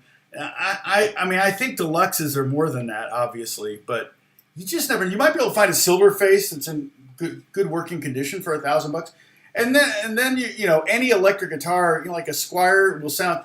Because see, if you buy $1,000 Fender, or say a $900 Fender Mexican Strat, or a Japanese Strat for like $800 or something like that, right? You say you can find it on Reverb or something. Like a decent Japanese Strat, Fender Strat. And I'm a big Stratocaster fan. If you do that, and you play through a $100 amp, it's going to sound pretty weenie. But if you take a $100 guitar and play through a decent $900 amp, it's going to sound pretty good. The only downside to cheap guitars is they might not be set up very well. They may have intonation issues. They might fall apart on you. But like I said, let me look at Reverb real quick, Lena, because Reverb.com is a good place to kind of at least get price ideas. And I guarantee you, there's a lot of opinions here on stuff. Oh, thank you, Lena. Well, you just blew $10 of your budget. So, Fender Deluxe. Oops, what am I trying to spell? Fender Deluxe Reverb. Fender Tone Master Deluxe Reverb 2-channel. Oh, digital guitar combo. No, that's not what I want. Reissue 60. See, this is a new one for 14. Okay, but used 2000. Yeah, here's a 65 reissue from 20. It's 22 watts. It's more volume than you'll ever need. Here's a 65 reissue for $595. Here's another one for $800. So I'm like, here's a silver face. What year? Oh no, this is blackface. This is a reissue. I mean, that's a pretty. It's just. You gotta make sure it's tube. Yeah, this is tube. Somebody's put different speaker in here, I think. But yeah, it's like you may have to replace the tubes, but Oh, no tubes. Tone Master Deluxe. Oh, interesting. But yeah, but I mean, like, let me just see what year is this one. This one's in Santa Clarita. Local pickup only. Local pickup only. Yeah, that's going to be pretty common. This one's got $125 shipping, so this would end up being $1,000 anyway. But let me just see if I can copy and paste this link in here, just so you can kind of see what I'm talking about. It's a pretty. It's not as big as a. Oh, it's too long. Shoot, sorry. It won't let me paste that big of a. But if you just go to reverb, let's see if I. How long is this? Oh, okay. You can check that out. That's a new one that this link goes to. I think it goes to a new. Yeah, I love you. Yeah, I've got a good. I got bad tennis elbow from delivering a topspin to my son. I mean, I put so much topspin on, but immediately, as soon as the ball hit my racket, it snapped. So I didn't play for like 18 months. It was brutal. I tried to come back, and every time I tried to grab that racket, as soon as the ball hit the racket, it was like somebody drove a knife into my elbow. It's so brutal. It didn't affect my playing at all, my guitar playing at all, which is good. So anyway, but I think a good solid, tube amp, clean tube amp, because here's the thing, Lena, is, you're heading down a very dangerous path, okay? But with a good tube amp or a good clean amp, 22 watts is more volume than you'll be able to keep up with a drummer in the room or whatever. You probably in the home you won't turn it up past 1 or 2, and then get a decent. You can always upgrade on the guitar, but down the road. But you can get a decent guitar if you're going 1,500, and you only need to spend $750 on an amp. You got $750 to spend on the guitar. But then you might want to get a pedal or two. But you can get like little processor pedals that will do a lot of things for like $100, kind of crappy ones like Chord ones and things like that. And then, but it's a wormhole, because you'll start to get into pedals. I got a whole cabinet here just of drawers of pedals. And I don't even hardly ever use them, because I do most everything I do in the computer now. But I do think it's really, really good to practice, especially early on with an amp and everything, so you can be loud. And the guitar interacts with you very differently if I'm just playing, with the amp off and just playing, like this. It's great. I can do a lot of practicing, but I'm not aware of tone. I'm not aware that when you've got an amp and it's playing, it's pretty loud. Like you have to play pretty loud to get over a drummer and a bass player and maybe a keyboard player or something like that. And you're not going there necessarily anytime soon, Delina. I know that, but you're going to have to turn up pretty loud to do that. And what happens when you turn up pretty loud? All of a sudden, there's an interaction between the guitar and the amp that creates feedback and a lot of noise. All of a sudden, you'll realize how much your strings squeak, how much your pick makes noise, how many times you're hitting your unintended strings, how often that if you don't mute something, it's gonna start to ring out and feedback on its own. And so that's one of those things where it's really good to practice loud in front of your amp. Now, that being said, when I play live, and I'm playing loud when I play live, my cabinet is in another room. It's nowhere near me. I can't even hear it if my ears aren't in. So that's really not an issue anymore with that kind of scenario. At church when I'm playing, my amp is in a different room, so that's not on stage. So it makes it a lot easier there's no mics on stage. It's a lot easier for the sound man to get a good house mix if all the amps are, not on the stage. So the bass is direct, guitars are basically direct. I mean, the amps are in the other room. The only thing live on stage is drums, and that's really hard to get rid of loud drums. It's all up to if a good drummer can groove and be solid, quiet, but that's a rare quality in a drummer, very rare quality. So fortunately, we live in LA, and LA is full of really, really good drummers. So,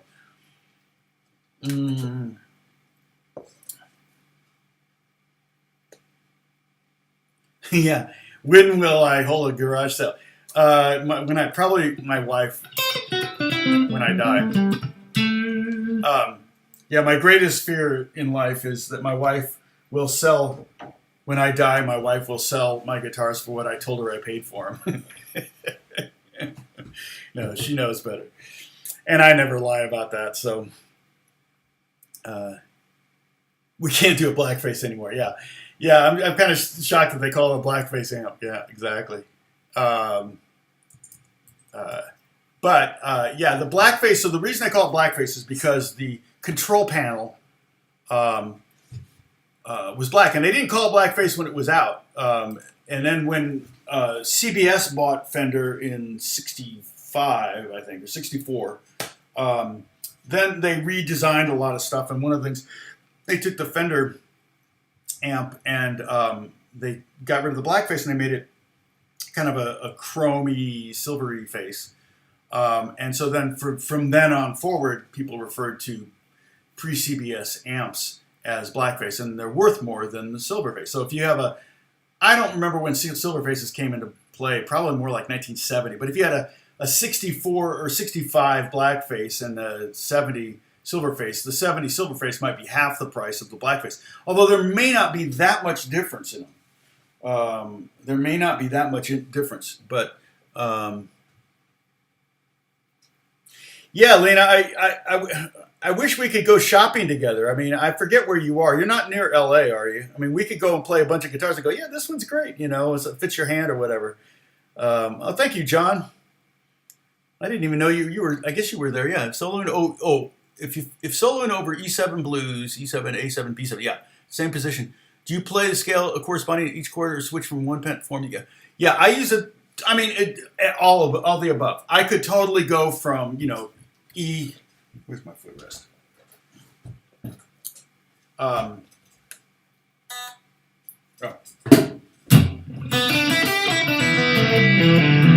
Right, you could do that E minor the minor number 1 in open position, which we did a lot when we were doing the bluegrass thing. And then the song goes to A, and I could do that, and then back to E.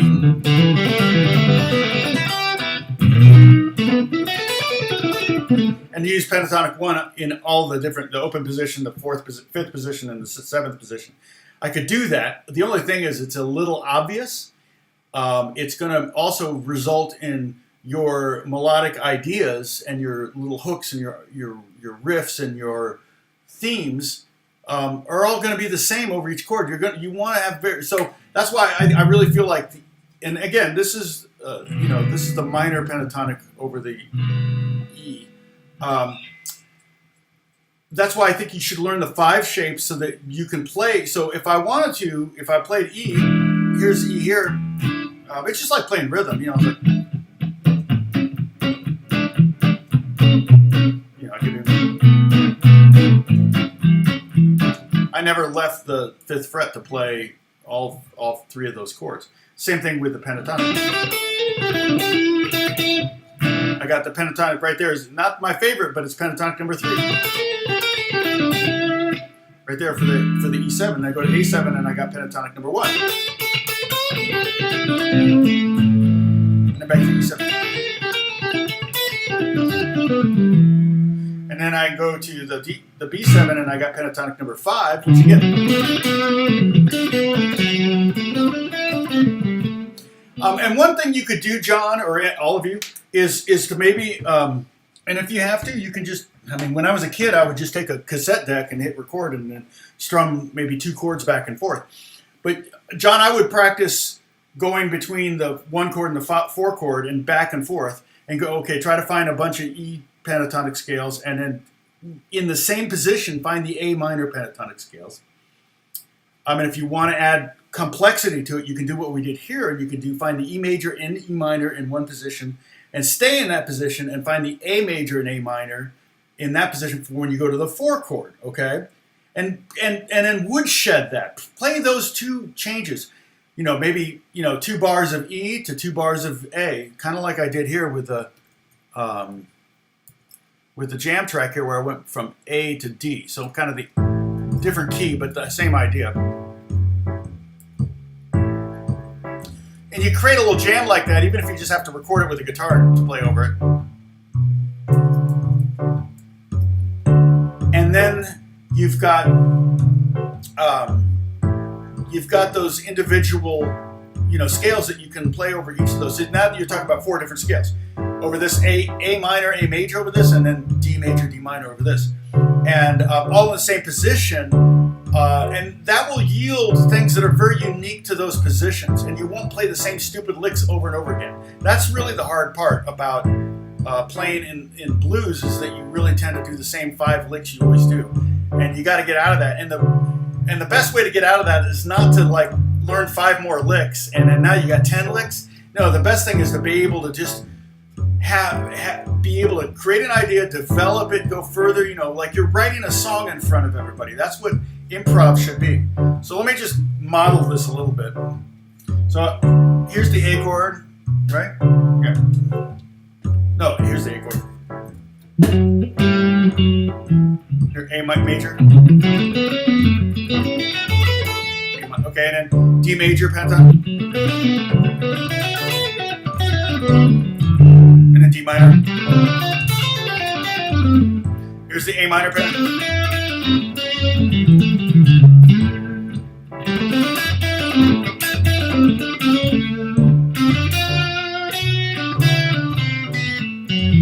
So I'm doing hybrid scale.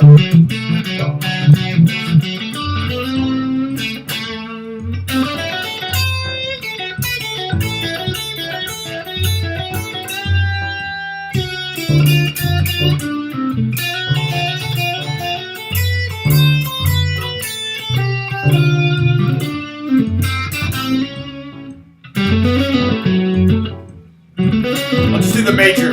This is A major, D major.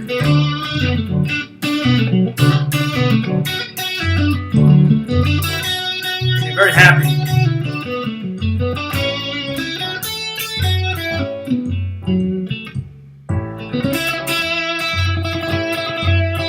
Now go to D minor. So notice I stayed in the same area. I never left that 5th position essentially. And really, that's kind of where you want to be able to do that. And you want to be able to do, so you want to be able to play, now I was playing A and D here, and I'm playing those here, but I should be able to do the same thing in A, playing over an A chord and a D chord. I should be able to do it in this position. I should be able to do it in this position. I should be able to do this position, but then not limit yourself even to that. Like I said, the thing I don't want you to do is like go, okay, here's A.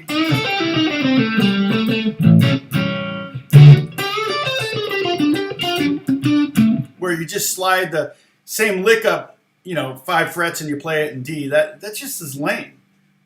And I'm only saying it's lame because I did it for years. I mean, it was just kind of when you first learn, that's kind of what you do. But your ultimate goal is to start to see, and it helps if you just have 2.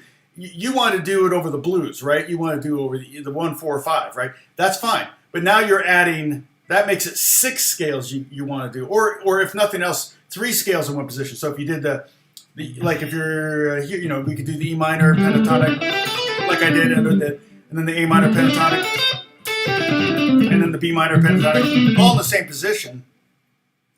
And those would be there 3 minor pentatonics over the 3 major chords, right? And I kept it all in the same position. Then move up here and do the same thing. Find those. You can create little diagrams and charts, and you can even do, don't want to necessarily do overlays because you're going to be changing scales. You're not going to do hybrid scales. You're going to be changing scale when the chord changes. Now, you might create a hybrid scale for each chord using the major and the minor. Okay, so those 2 scales. The major pentatonic and the minor scale pentatonic. Like what I did here, I took those 2 scales at the bottom here, over there. Sorry. I did those took those 2 scales, okay? I blended them into a blended family here, and we have stepped kids and stepdads and stepmoms and all that stuff. This is the Brady Bunch up here, okay? This is mom, and that's dad, and then this is the Brady Bunch. How do you like that for an old reference? All right. Oh, you used tennis elbow to get out of use. Well, yeah, what did I get out of? I don't know if I got out of anything. I can't bowl because I break fingernails.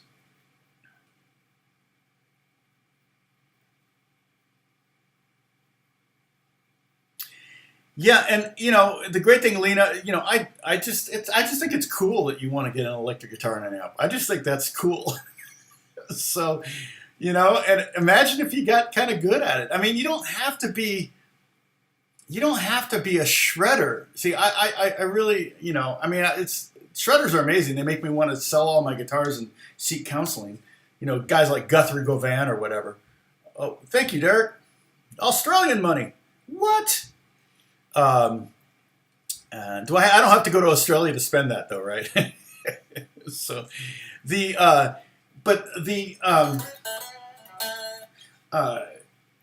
just to be able to, like you said, play melodies, to do things. And I mean, here's the thing too, Lena, we talk a lot about soloing, and I really spend very little of my day soloing. Very, very little of my day. All right. So let me, like, for example, you get a guitar and an amp, and then you get like, one of those nice reverb pedals, and you'll be like having a blast just doing, like, here, let me show you. Like, I'm just gonna pull up like a really reverby delay sound. Now I could solo using this. I don't need this, I think.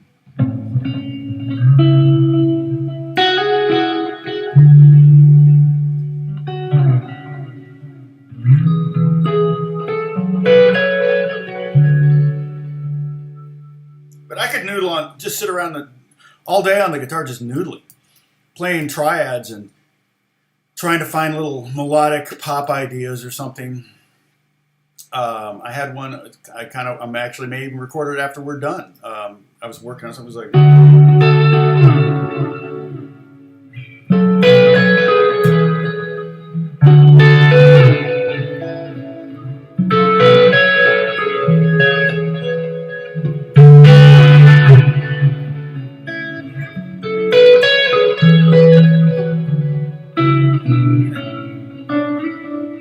You just get into just play, like, even just playing a simple G chord.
Yeah. These stay up there. Kim, good to see you. These videos are up there. I've done. What lesson is this now? Did I change the number? But Bruce, 227. But yeah, I mean, soloing's great. But like I always say, guitar players tend to work on soloing 90% of their time and rhythm 10% of the time, and then when they get to the gig, it's 99% rhythm or 90% rhythm and 10% soloing. And I understand working on the soloing so you don't make a fool of yourself, but I think the rhythm, actually being a good rhythm guitar player, will always make you a better solo player, because I could take this. I was basically soloing just now. I'm just playing G, E minor, D, and C, right? I'm playing 1, 6, 5, 4. So I got.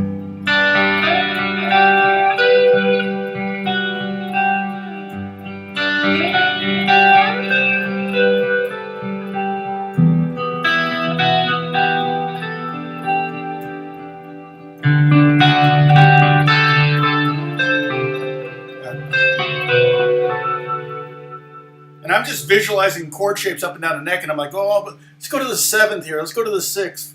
You know, I'm just having fun.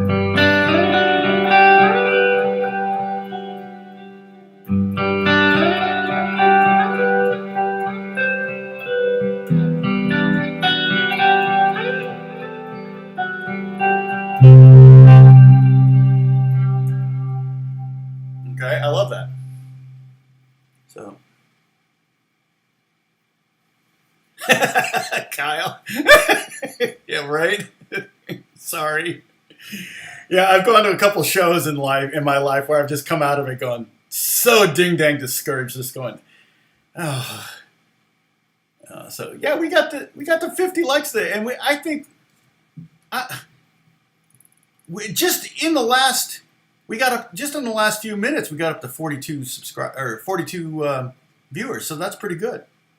So I'm gonna take off. I've got some work to do today. Got some stuff coming up. It's kind of fun I'll tell you about when it happens.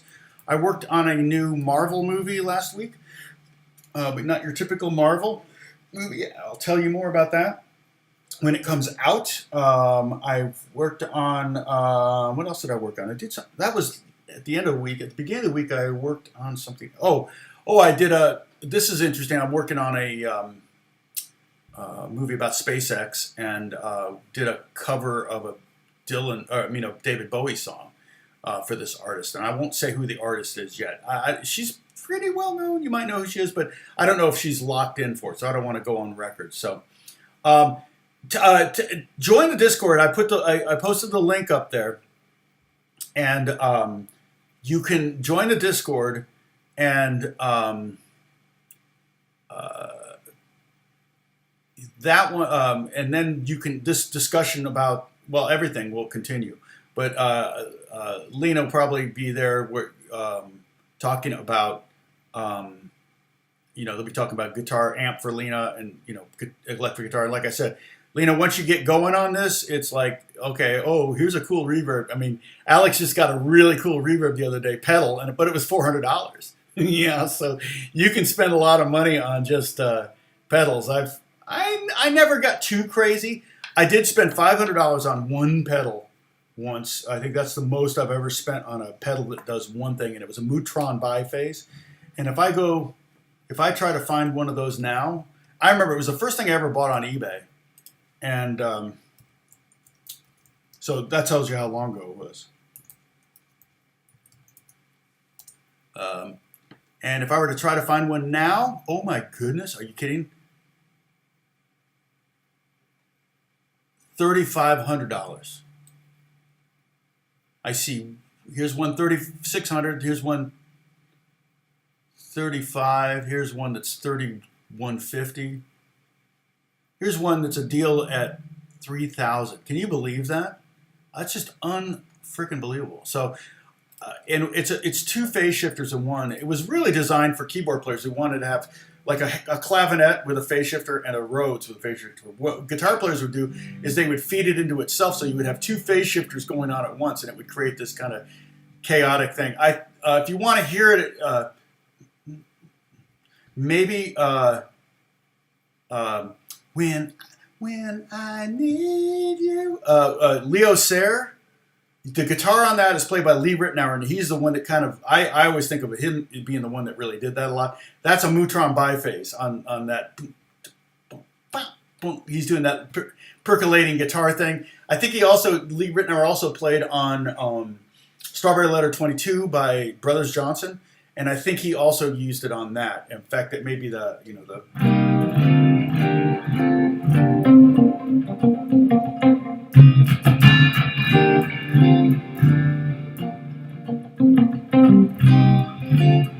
I think that may be biphase, but I'm not sure. I have to listen to it again. Anyway, you can probably Google it, Mutron biphase. Mutron biphase. So that, because Lee Ritenour was a big reason why I started playing, wanted to move to LA and be a session guitar player. I wanted to get one of those. So once I finally had enough, was far enough in my career that I could justify spending $500 on one pedal, I did it just so I had one. And it's giant. It's a big pedal. It's hilarious. It's really a tabletop thing. It's really made for, like I said, for keyboard players. It's supposed to sit on top of your clavinet. So, okay. God bless you all, everyone. Let's see. Praying for Joe and for Sadie. Sadie's not well, so hopefully she doesn't have the COVID. That would be bad. And we'll talk to you later. I'll see you Monday, and hopefully I'll release a new video on Thursday. You may get first look at it on sooner than that. I have to film it. I haven't filmed it yet, but I've been doing the graphics for it. Yeah, that's a great song. Strawberry Letter 22 is really good. It was the album. The guy that wrote it was Shuggy Otis, and you got to check out that album. That Shuggy Otis is a great record. He did all the playing on it. He's Johnny Otis's son, up from the Bay Area, and he never amounted to anything major, but he still probably makes a lot of money. Hey, Whitson still makes some money off of Strawberry Letter 22. But okay, I'll talk to you guys. I'll see you next Monday. Okay, take care of yourselves. Bye bye.